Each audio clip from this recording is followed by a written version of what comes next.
Di dataran tinggi Priangan, berdiri sebuah tempat yang lahir dari rencana para kolonial, namun tumbuh jadi lambang kecantikan dan kehangatan.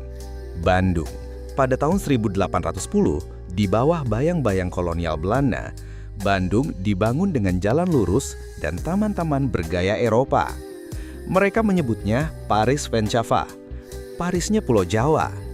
Tapi Bandung bukan hanya peninggalan barat. Ia adalah pelukis sejarah dengan cita rasa khas Sunda.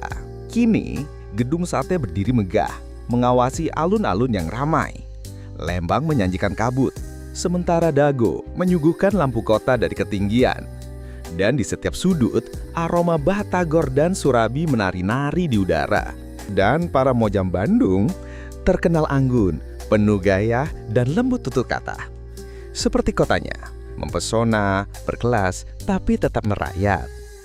Inilah Bandung, kota dengan kisah lama, wajah muda, dan kenangan yang tak mudah dilupa.